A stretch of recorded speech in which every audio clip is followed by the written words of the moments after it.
आपसे कुछ बात करे के बाद।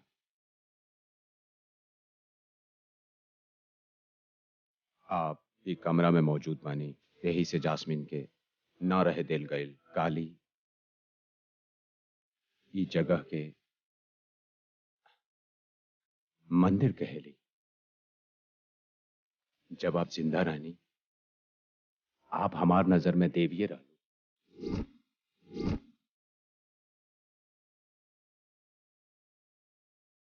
जब से आप हमरा के छोड़ के चल गई नी मां, तब से आप पर हमरा बहुत गुस्सा रहत रहले मां। हाँ तक वो गुस्सा आप पर ना दिखाई मां। केकरा पर दिखाई मां हम? बहुत बेर हम काली पर चिल्ला देनी।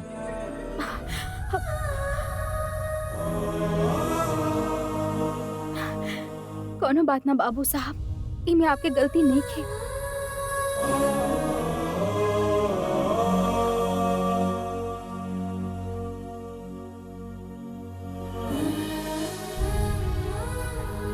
तू कब आयलू यहाँ? वो हम काली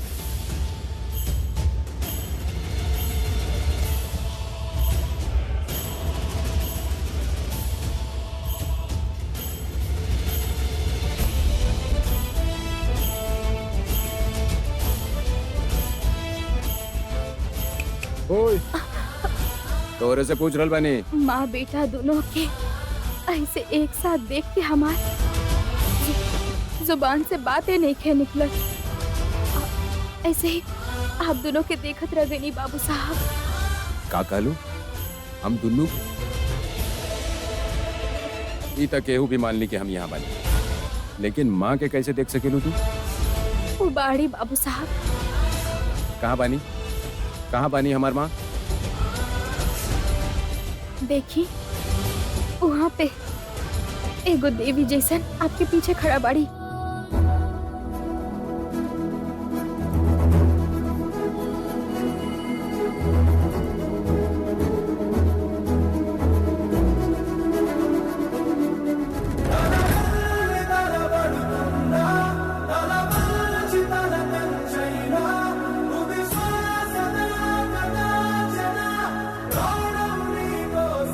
यहाँ पर यहाँ तक केहू ना बा?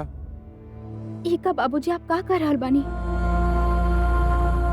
माँ जी बात करी ना। हम का बात करी काली? कुछ भी बात करी ना माँ जी। जल्दी अपन बेटा से बात करी आप।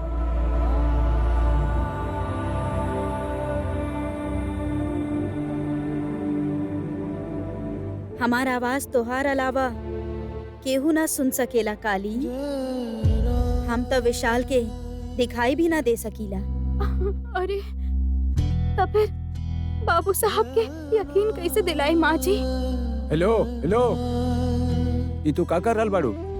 ई केकरा से बात कर रहल बाड़ू? हाँ हम माँ जी से बात कर रहल बानी बाबू साहब। अम्मा? हम झूठ ना बोल रहल बानी। अच्छा, का कहताड़ू? हमार माँ हमरा काहे ना दिखाई देवेली? माँ के आवाज हम काहे ना सुन सकेनी? माँ जी बाबू साहब से कुछ कहे के बका? हम ओकरा के छोड़ के ना गइल बानी कह के, हम अपन वादा निभाई भी कह के हमार बेटा के कह दिया काली। आप सुनने का बाबू साहब, आप सुनने का। अरे हम तो भूल ही गए रहनी, आप तो उनका सुन ना सकेनी ना। माँ जी आपके दिखाई भी ना देवेली। अब वो का कहली पता बा? बोला बोला। माँ जी ये कहत रहली कि वो अपन वादा पूरा करी है और आपके छोड़ के वो कहीं ना गइल बाड़ी।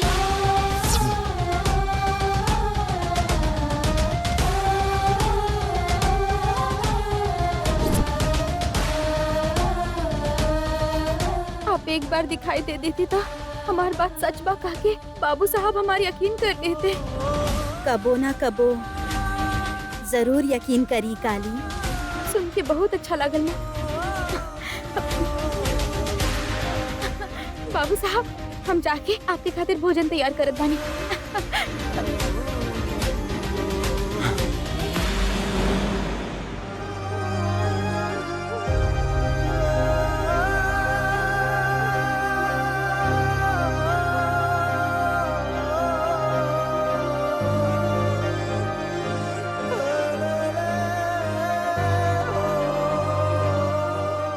आप सच में बानी का माँ? कहे से कि बचपन में हमरा से कइल गइल वादा काली के कैसे पता चल गया? मतलब आप ओकरा के दिखाई दे रहल बानी?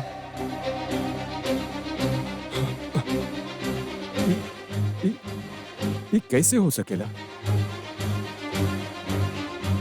माँ, अगर ये सच बात है, हमरा के काहे ना दिखाई दे रहल बाड़ू माँ? बोली माँ, एक बार तो हमरा दिखाई देगी।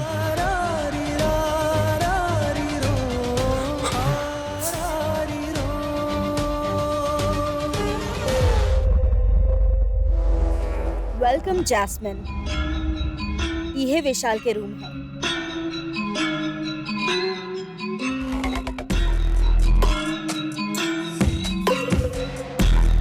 बहुत बड़ा।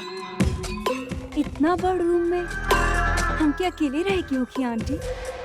तलाक के पेपर के ऊपर काली हस्ताक्षर कर दी। हाँ तो ओकर हस्ताक्षर कैला के बाद ही विशाल तोहरा साथे शादी कर ली।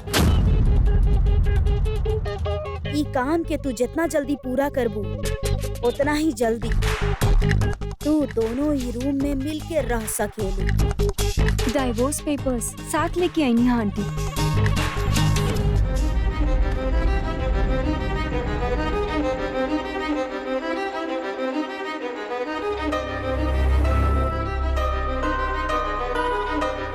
लेकिन काली साइन करी का?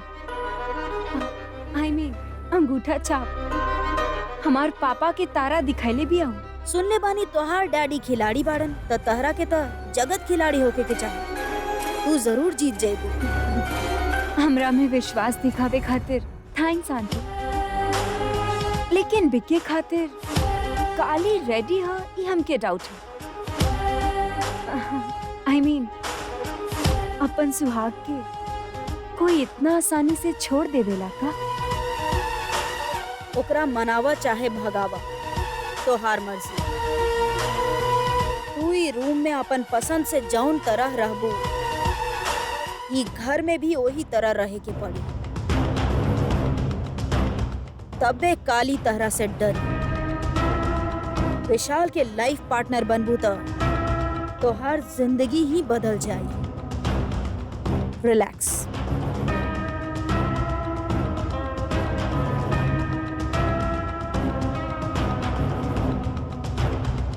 आंटी हम विशाल के पत्नी तो बनब लेकिन ओकरा बाद जायदाद में से हिस्सा मांगी है तो शायद दे ना पाई। कूल। हेल्प मी लाइक अ फूल।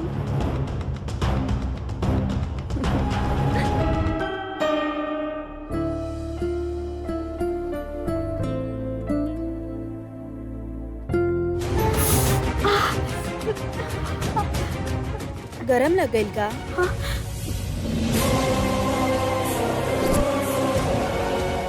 हाँ माँ जी अभी लेके आइल बानी ना।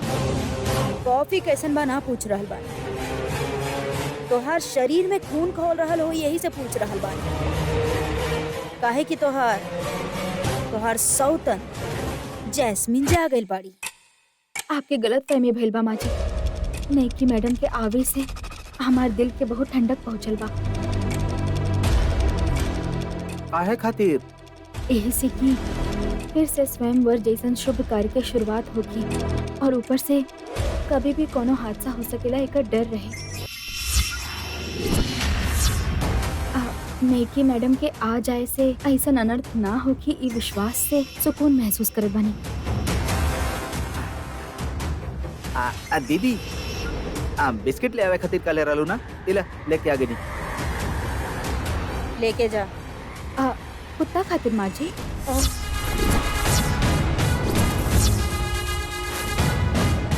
ए, हम कहनी का जैस्मिन खातिर। केकरा देवे के बा पता ना रहे तो वफादार कुत्ता के ही खिलावल ठीक समझनी हम माँ जी।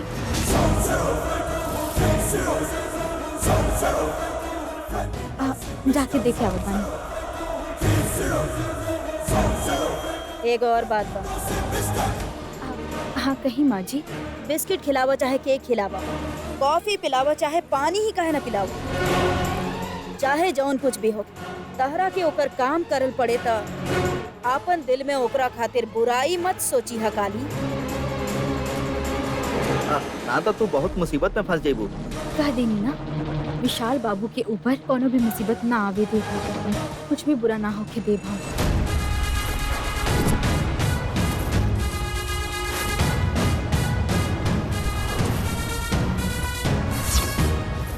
ठीक है दीदी, तुम्हार सवाल कुछ और रहे, ओकर जवाब कुछ और रहे।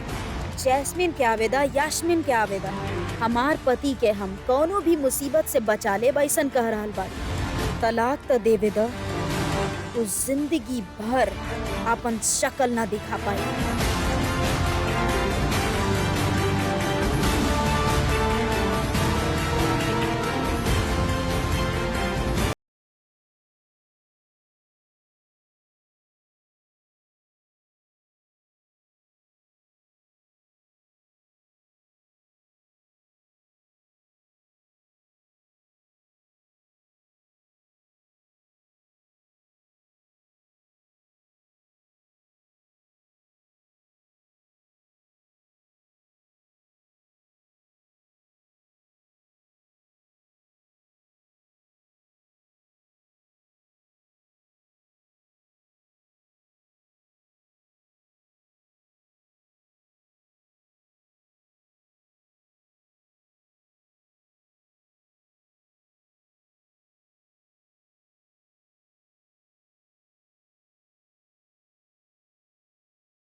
काली, आवे से पहले डोर नॉक करे के चाहिए, फिर आवे के चाहिए। ओह, तो की इंग्लिश तो ना आवत हो। I mean, दरवाजा खटखटा के अंदर आ सके नहीं कह के इजाजत लेके आवे के होगी। काली, अभी हम का कहले रहनी? अब दरवाजा खटखटा के। हाँ ता?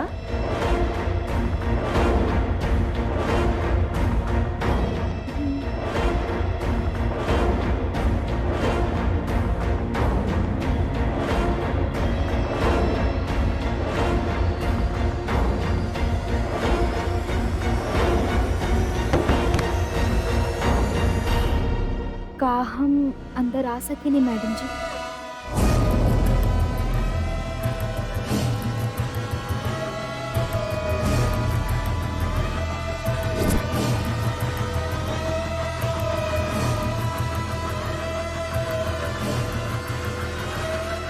मैडम जी काहे कहत बाड़ू? हमार नाम पता नहीं के तो के? जैस्मिन। हाँ तो बोला। जास मीनू। जाए द, तू अपन मर्जी से बुला। कम।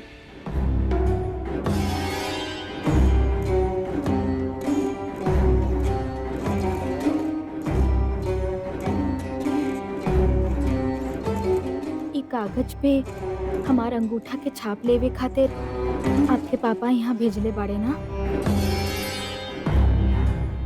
या जरूरी है ना?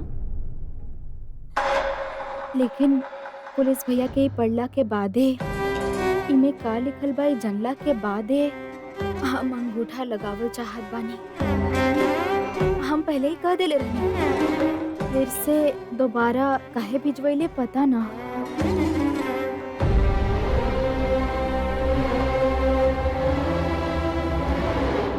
Genius question. तू जे पेपर्स ले ले रहलू उहे हा या चेंज कैलू सोच के दोबारा से ले आईनी? वो पेपर के फाड़े के बाद इनका कैसे पता चलल? बाप रे, लागता बहुत होशियार बाड़ी। हाँ तो ये पेपर्स के मैटर के मीनिंग आई मीन अर्थ पता चली तो तू अंगूठा तो लगाइबू ना? काली, हम इंग्लिश अच्छा तरह से जानी, हम तो के पढ़ के सुनाई, बाद में अपन अंगूठा लगा दी। वो सब अब रहे दी। कॉफी ले ली ना तो ठंडा हो जाए। कोनो बात नहीं, तू जब बैठा हम पढ़ के सुना बता। हम जाके पानी लेके आवत बानी।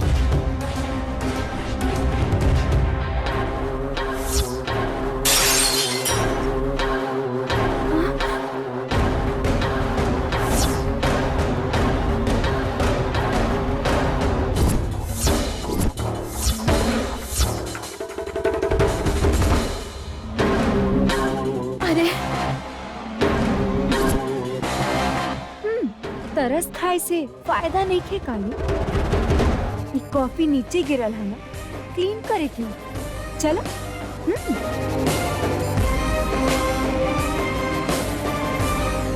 बैठा बैठा ना।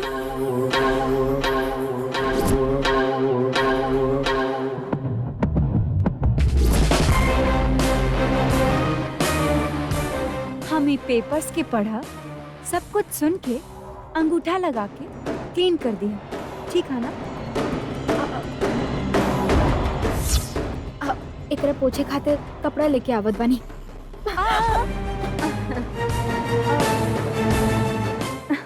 कपड़ा काहे खातिर काली? तोहर साड़ी के पल्लू है ना, वही से पोंछ देना।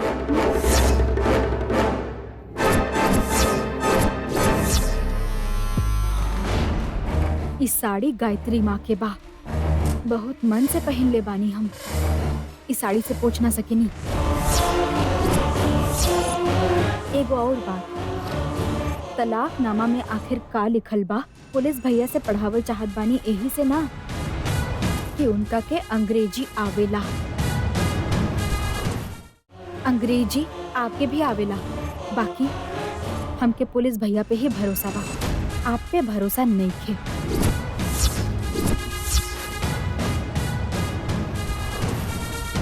पैर के ऊपर करके सोफा पे बैठ जाई, कपड़ा लेके आके साफ कर देत बानी।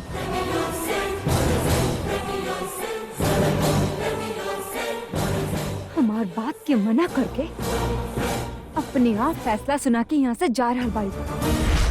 काली, हाँ, रुका। काली,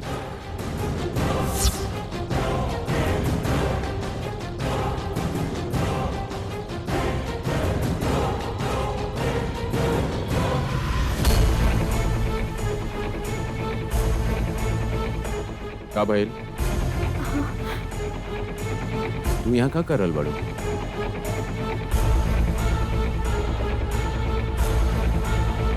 ऐसे टेंशन में काहे लग रहल बड़ो? बाबू साहब के का बताई हम?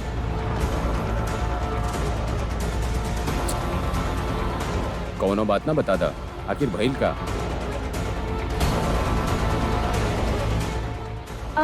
विशाल, काली हमरे खातिर कॉफी लेके आई रहा। सर्विस करे समय हाथ हिले से कप नीचे गिर गई।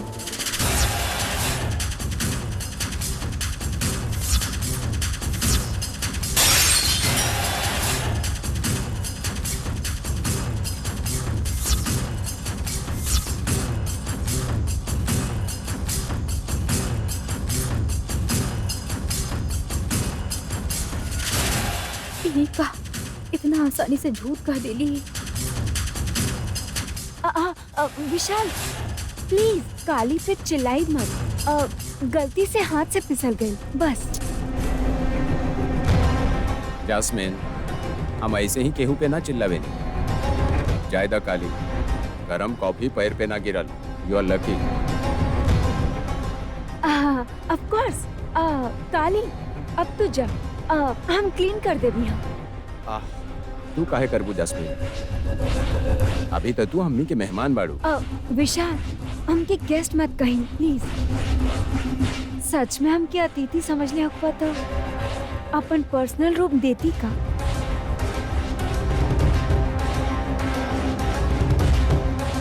वैसे शादी के बाद ये हमारी घर होगी ना।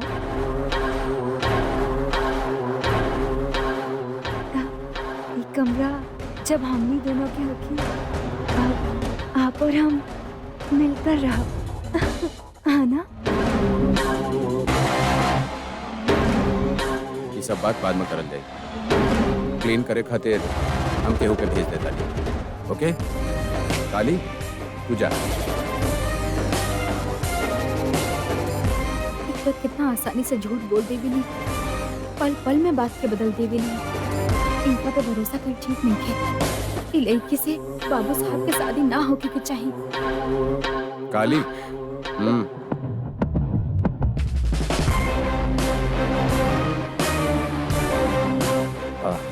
जास्मिन, हम 5 मिनट में केहू के भेज देता नहीं। ओके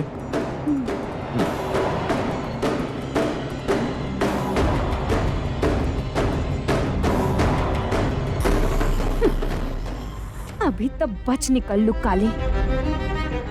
दोसर बार तो बिल्कुल न छोड़ब तो के। कोनो भी हालत में तुमके अंगूठा तो लगावे के ही पड़ी।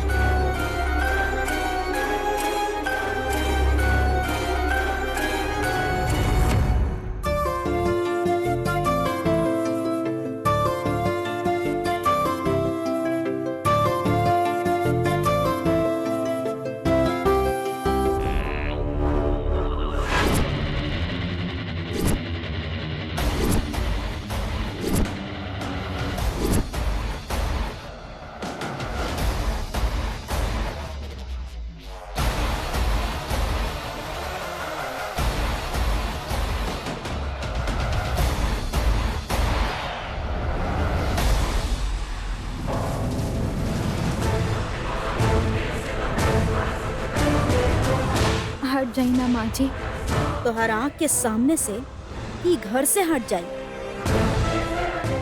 कहाँ से हटे खातिर कह रहल बाड़ू? रास्ता छोड़े के कहा जानी। लेकिन तोहार दाल ऐजा गले वाला नहीं थे। एकरा के दिल में बसा के चल जाती।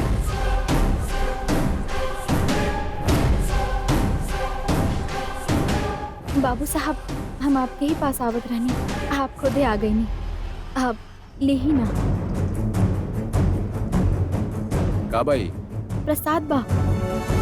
सुबेरे सुबेरे पूजा करे खातिर हम ही प्रसाद खुद बना के भगवान के पास रख दे ले रहनी। बहुत देर से ही सबके ही बांट रहल बानी बाबू साहब। विशाली कबो ना खाई, तू नहीं खो जाना। भगवान के प्रसाद के भी केहू मना करेला का? हम तो ऐसा कबो नहीं की सुन ले। खाली ही बाबू साहब सब कुछ अच्छा होगी। ऐसा सेंटिमेंट्स पर विशाल यकीन ना करे। काली, तू खैलू का? आपके खाए से पहले हम कैसे खा सके नहीं बाबू साहब? ऐसन का है? पति के खैला के बादे पत्नी के खाए के होखेला बाबू साहब।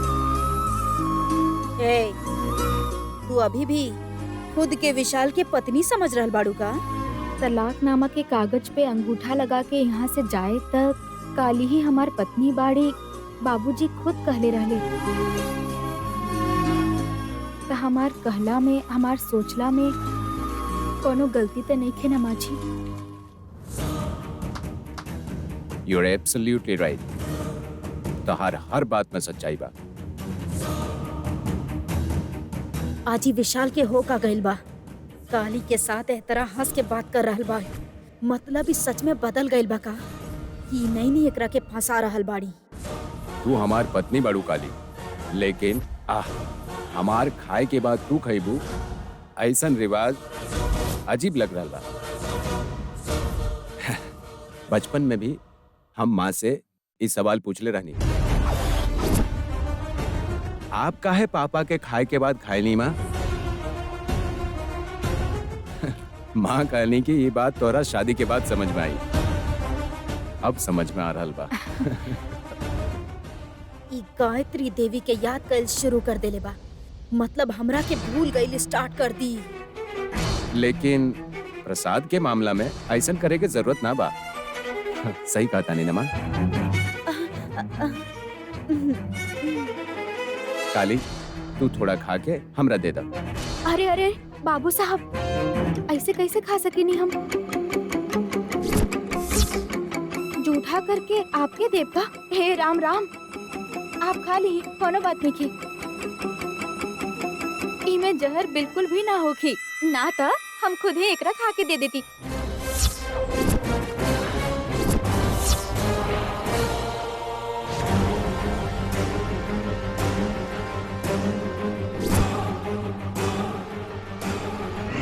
का कहलू? का कहलू काली? अरे जुबान फिसल गेल हमार, इनका से ये बात ना कहे के चाहते। इमे जहर होखत त तू पहले खा ले तू का? माँ, देखनी आप, काली आपन जान के परवाह कैले बिना हमरा के बचावे चाहेली। काली, आजकल तोहार जैसन लोग ना बनेले ना मिलेले, बहुत मुश्किल बा। इतना कुर्बानी काहे देवे के चाहताड़ू? ये कोनो कुर्बानी नहीं के बाबू साहब, हमार फर्ज बा, हमार जिम्मेदारी के हम अच्छा से निभावल चाहत बानी। ले ली।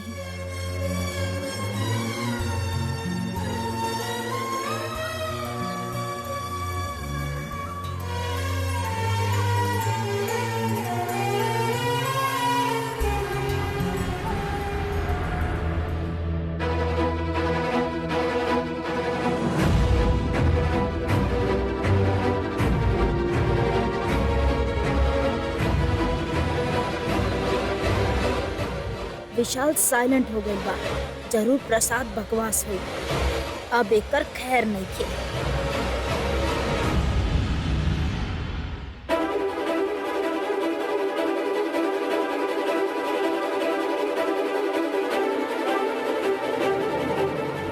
ए रुका,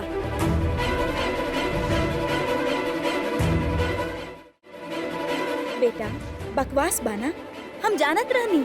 अच्छा रहता तू पूरा खा लेता ना।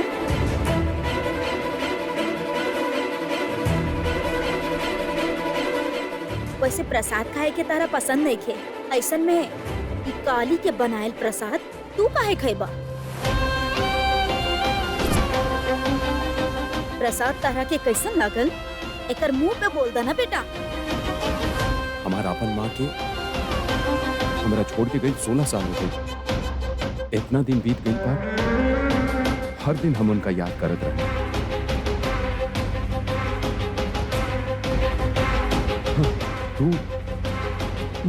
तू जब ये घर में आईलू, हमार माँ यही बानी।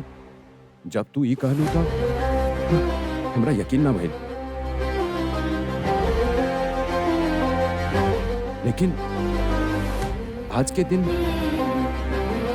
तोहर देल गई प्रसाद बिल्कुल बिल्कुल हमार माँ के बनाए लागत। बहुत स्वादिष्ट बा काली।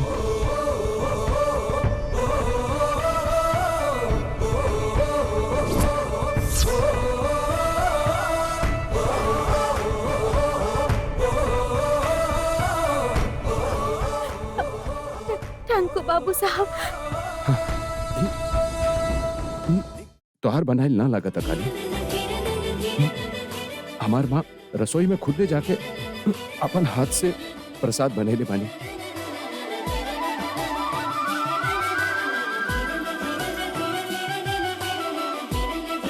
हमरा माँ के बचपन के प्यार याद आ गए। माँ के स्वाद फिर से याद दिलावे खातिर हमरा तोहरा के थैंक्स तक करे के ही पड़ी ना।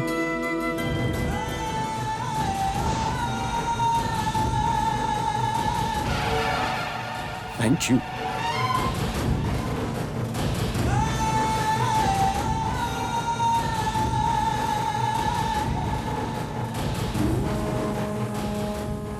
Thank you Kali, thank you so मच।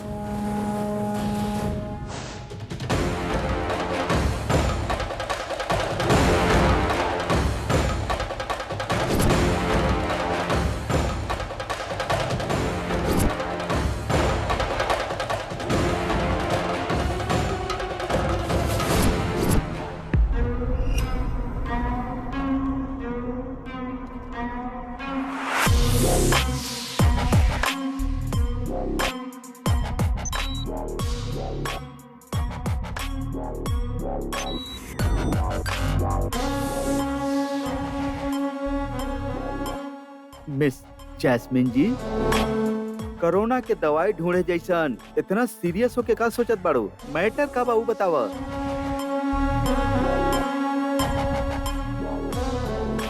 आंटी काली के ई घर के बहू बने के लायक न कहले रहनी।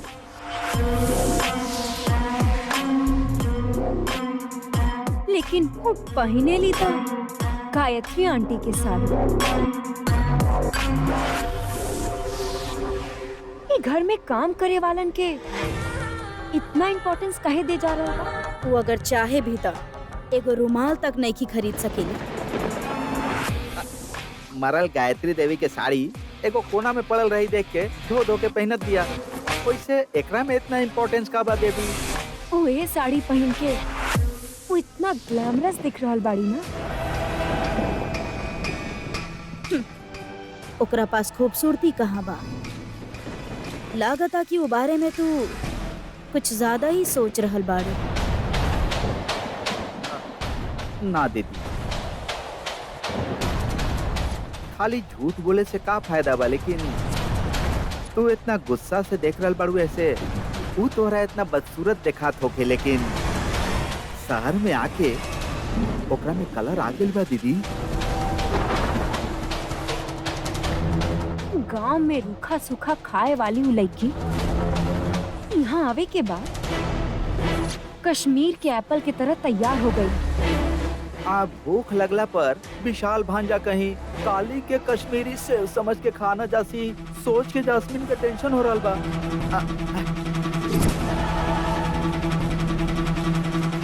ये सारा किस्सा खत्म करे के बाद ओकरा तलाक देवे के पड़ी।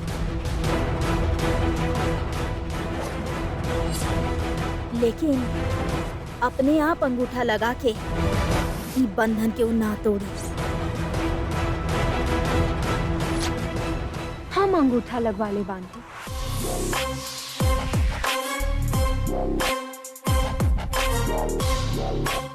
जैस्मिन, बस एगो काम करबू तो काफी है।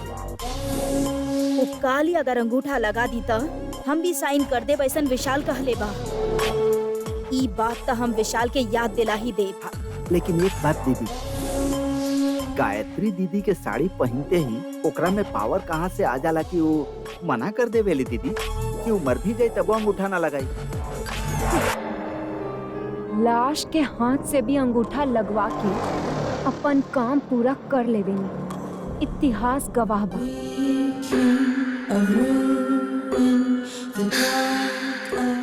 अब आप ही विषय में कूल रही आंटी।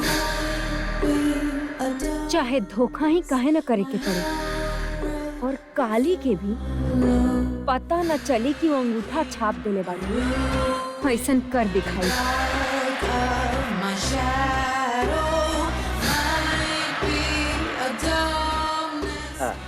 ऐसे कैसे? हमार पापा लॉयर बानी। हमरे खातिर आइडिया तो पापड़ तले जितना इजी बा।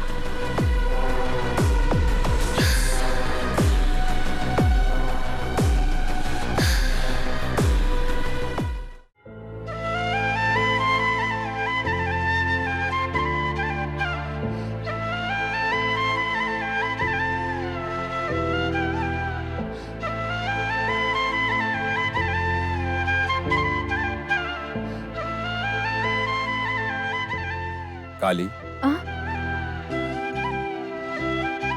तू यहाँ का कर रहल बड़ो? हर दिन माँ जी की तस्वीर के सामने सुबह शाम दीप में तेल डाले के आदत बना बाबू साहब, यही खातिर आइल बानी। आज से तो आप यही कमरा में रहब ना, ये जिम्मेदारी आपके ही निभावे के होगी। हम आके माँ जी के आशीर्वाद लेके चल जाई, ठीक बा ना? एक मिनट रुका। माला? हाँ माला, माँ के फोटो पे लगा बेटी, जरा हमारी मदद करा।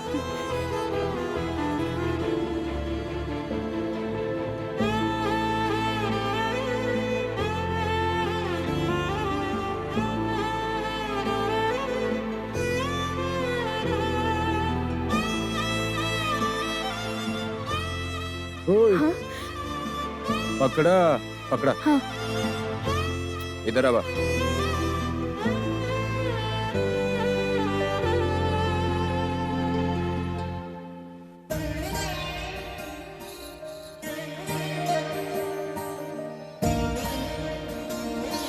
हमरा दा, वहां लगा बा।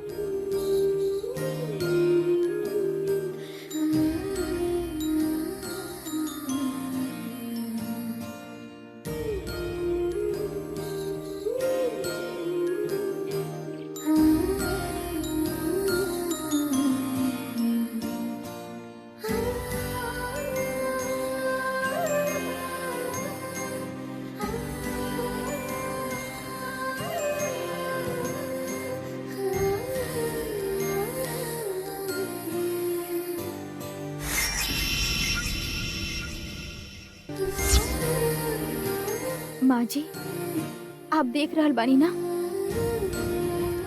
आपके बेटा और हम दोनों मिलके आपके फूल की माला पहनावत बानी।